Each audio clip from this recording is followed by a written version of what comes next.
할렐루야. 오늘 방콕묵상 9월 소그룹 두 번째 시간입니다. 방콕묵상 150페이지 여러분 펴주시고요. 오늘 함께 나눌 말씀은 마가복음 2장 1절에서 12절 말씀인데요. 다 함께 제목 읽어 보시겠습니다. 죄를 사하는 권세. 여러분 병으로 고생해 보신 분들 많으시죠? 병이란 사전적인 용어로 생물체의 전신이나 일부에 이상이 생겨 정상적 활동이 이루어지지 않아 괴로움을 느끼게 되는 현상을 말합니다.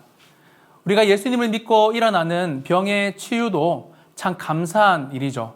하지만 죄의 치유, 죄의 용서는 본질적인 회복을 의미합니다. 우리가 겪는 모든 고통의 배경에는 우리가 가진 이 죄성 때문에 기인하죠. 그러나 하나님 나라가 임하면 우리는 죄의 지배, 여러분이 죄의 영향력으로부터 자유하게 됩니다. 오늘 본문은 우리 예수님께서 병을 사하는 권세뿐만 아니라 죄를 사하는 권세가 있다는 것을 분명히 보여주십니다. 그럼 다 함께 본문 연구를 보시겠습니다. 여러분, 첫 번째, 중풍병자를 데리고 온 사람들이 예수님께 가려고 한 일은 무엇입니까? 여러분, 답은요, 예수님께서 계신 곳에 지붕을 뜯어 구멍을 내고 중풍병자가 누운 상을 달아내렸습니다. 여러분, 중풍병이란 뇌혈관의 장애로 갑자기 정신을 잃고 넘어져서 구안괴사, 반신불수, 언어장애 따위에 후유증을 남기는 병을 말합니다.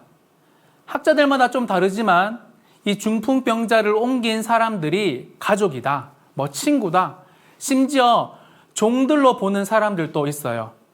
중요한 것은 중풍병자 스스로 나올 수 있는 상황이 아니었고 이들의 도움이 있었기에 기적이 일어났다라는 것입니다. 하나님의 기적은 어떤 이들의 도움을 통해서 일어날 수도 있다라는 거예요. 그리고 4절에 개역개정 성경에는 지붕을 뜯다라고 표현되어 있지만 여러분 원어에 보시면 지붕의 덮개를 벗기다 정도의 의미로 쓰여져 있습니다.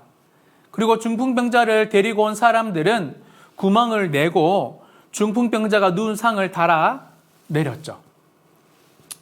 여러분, 두 번째, 중풍병자에게 예수님께서 허락하신 변화는 무엇입니까?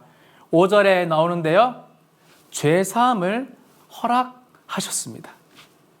예수님께서 죄를 사하신 행위는 자신에게 병고침을 받기 위하여 나아온 중풍병자의 죄의 원인을 먼저 제거함으로 병을 치유하기 위해서였습니다. 물론 우리 인간에게 일어나는 모든 병이 죄로 인하여 생기거나 그런 것들은 아닙니다. 하지만 근본적으로 인간에게 일어나는 질병과 죽음이 들어오는 것은 아담의 죄를 통해서였죠. 여기서 중요한 것은 여러분, 메시아로 오신 예수님의 죄 사함을 선포하는 10절에 나오는 것처럼 많은 사람들 앞에서 예수님 자신에게 죄를 사하는 권세가 있다는 것을 선포하기 위해서였다라는 것입니다. 여러분, 세 번째, 예수님께서 중풍병자에게 일어나서 집으로 가라고 말씀하신 이유는 무엇일까요? 10절과 11절에 나오는데요. 예수님께서 죄를 사하는 권세가 있는 것을 사람들에게 알려주기 위해서였습니다. 지금 예수님이 중풍병자에게 요구하는 동사, 즉 행동을 자세히 보면 여러분 11절에요. 일어나, 가지고 가라 였습니다. 여러분 상상 한번 해보세요. 중풍병으로 스스로 움직이지도 못했던 환자가 자신이 누웠던 상을 가지고 집으로 걸어가는 모습을 말이죠. 그리고 수많은 사람들이 그 장면을 보고 있는 모습을요. 뿐만 아니죠. 집으로 들어가 가족들이 반기는 모습을 여러분 한번 상상해 보세요. 한자성어로 백문불여일견, 즉 100번 듣는 것보다 한 번 보는 것이 훨씬 더 나았던 예수님의 신앙생활에 살아있는 산교육 현장을 본 것입니다. 결론적으로 죄를 사함받는 것은 이 얼마나 위대한 일이고 감동적인 것인지 많은 사람들에게 알려주신 위대한 사건이기도 합니다. 결론인데요. 오늘 죄를 사하시는 예수님의 모습을 보면서 여러분은 무엇을 깨닫습니까? 저는 자이든 타이든 예수님께 데리고 나가는 것이 얼마나 중요한지, 그리고 그분을 만나는 것이 세상 그 어떤 가치보다 더 중요하다는 사실을 새삼 깨닫습니다.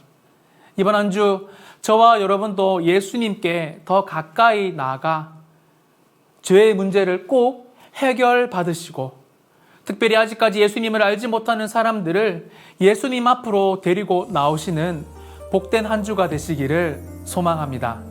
감사합니다.